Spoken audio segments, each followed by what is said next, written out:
கர்த்தருடைய பரிசுத்த நாமத்திற்கு மகிமை உண்டாவதாக.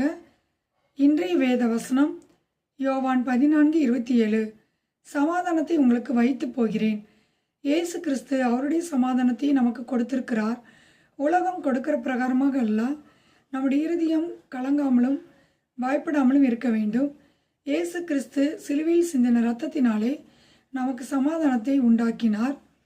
ஏசாயா 26:3 வாசிக்கிறோம். அவரை உறுதியாய் பற்றி கொண்டு அவரையே நம்பியிருக்கும்போது அவர் நம்மை பூர்ண சமாதானத்துடன் காத்து கொள்வார். பிலிப்பியர் 4:6-7 வாசிக்கிறோம். நாம் ஒன்றுக்கும் கவலைப்படாமல் எல்லாவற்றையும் குறித்து நம்முடைய விண்ணப்பங்களை ஸ்தோத்திரத்தோடே கூடிய ஜபத்தினாலும் வேண்டுதலினாலும் தேவனுக்கு தெரியப்படுத்தும் போது எல்லா புத்திக்கு மேலான அவருடைய சமாதானத்தை அவர் நமக்கு கொடுக்கிறவராய் இருக்கிறார். ஆம் பிரியமானவர்களே, சமாதானத்தின் தேவன் நம்மோடு கூட இருக்கிறார்.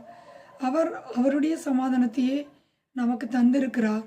அவர் கொடுக்கிற சமாதானம் நம்முடைய வாழ்க்கையிலே பரிபூர்ணமாய் இருக்கும். கர்த்தர் தாமே இந்த வார்த்தையை கொண்டு உங்களை ஆசீர்வதிப்பாராக. God bless you.